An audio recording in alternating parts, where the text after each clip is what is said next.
Hi, I'm Stephen here from Archery Supplies. Today we're going to look at the Brixxon shafts from Skylon Archery. The Brixxon shaft is a 166 arrow. Now what that means is it's a thin carbon arrow. So it's equivalent to your Easton Carbon one, your Victory VAP, your Gold Tip Pierce, your Win Tornado. There's a whole bunch of the thin carbon arrows. Now these are generally used for target archery to basically reduce wind drift. So if you've got a thinner arrow, you get less wind drift. Now a bunch of hunters have also gone to this because it produces better penetration, and they tend to be a little bit more durable because the wool thickness of the carbon's thicker. So I want to talk about these shafts and I'm going to show you the components. So let's just start off with let's open them up and have a look what they come with. So they come with pins. Now a lot of your other competitors' arrows don't come with pins. The Skylons come with pins, so you will need pin nocks. They're a standard ACE component which goes inside, so any of the standard 166 points will work. So that's an ACE point, your Victory points, your Gold Tip points. They should all fit inside. Carbon 1 points should all fit. So they come with those. Now this is the shafts here. So this is the graphics on the outside. They come in all the spines. They come with a little, here, this little bit of paper here tells you the grain weight. It's made out of a 24-ton carbon. It's 0.001. Now they produce a 0.003, which is called the radius, which is cheaper. It's 4.2 millimeters.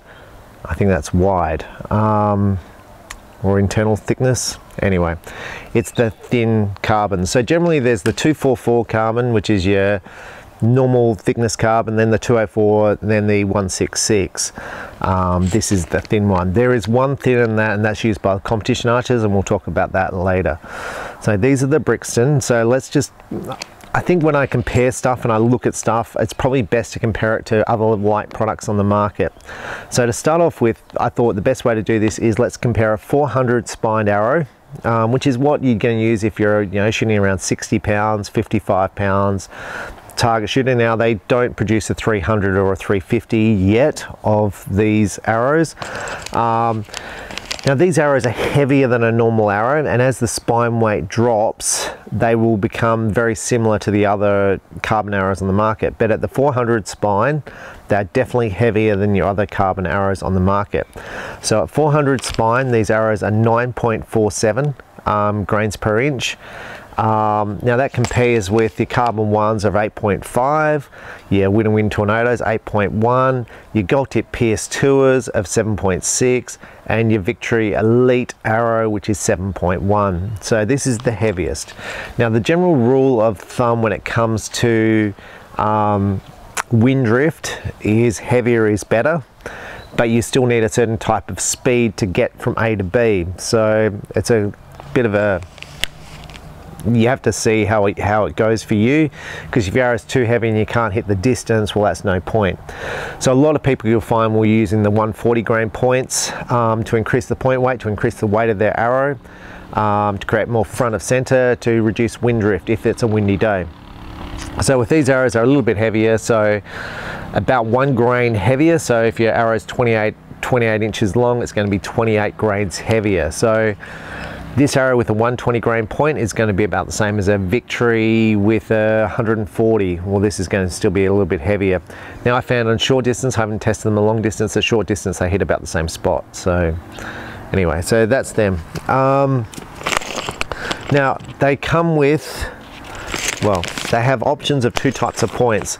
One's your Parabolic Point, which is this one. You can see it's a break-off point, and this is your other one. Now these points are very similar to the other companies' points, and when I say other companies, other people who produce the 166, you can see it's like a bit of a bulge point, and it's quite a sharp point on the end, where the Parabolic Point is more rounded at the end. So this is more like your old, and I say old because Victory's just changed their points.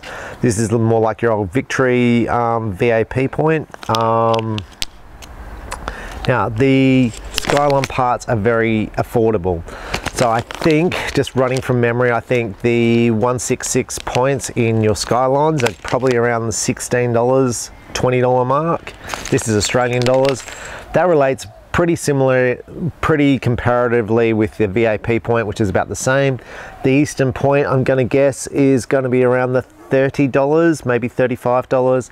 Gold tip points around the $50 mark. So the pins for the Skylines are affordable. I think they're around the $10 mark. That relates to $20 for VAPs, and probably around the 25s for Easton, I think.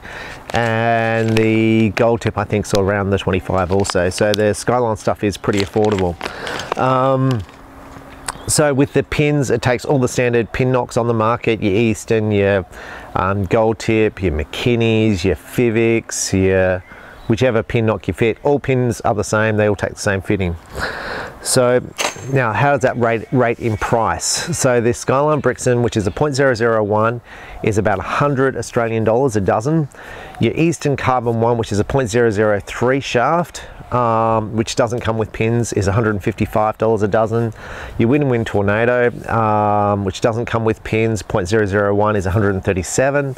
Your Victory VAP, which comes with a push-in knock, like an Easton, not an Easton, a bone-in F knock, is $200 a dozen. Your Gold Tip Pierce Tours, I'm trying to think what they come with, is $258. So your Skylon is a lot more affordable now. The Victory come with a spine alignment tool, so you can see which way to fletch your arrows. That's unique to Victory. The Skylon, the Carbon ones, the Pierce, the Tornadoes are basically very similar to the Tornadoes. Now, as the spine of these arrows becomes less, so as if you're shooting a light poundage recurve, the weights of all these arrows become very similar, so they all drop to like your 4 or 5 grains per inch, but check the arrow charts for that. But I found it was pretty similar. I was more interested in the high-end compounds because I sell lots of those, but for recurves these are very affordable too. Now, when I first posted these arrows on my website and on Facebook, someone made a comment to say, oh great, another cheap arrow. Now, I would point out he was sponsored. And you're probably saying, why are you saying this, Stephen? Why I think this is important is when people are getting into the sport, they're on a tight budget. And it is so rare when someone comes into my archery shop and says, money is no object, give me the best gear. I can count how many times that's occurred. Most times people come in and say, I've got 200 bucks to spend, I want a bow and arrows. That is the regular thing, and then they might push it to 300 bucks for the bow and arrows.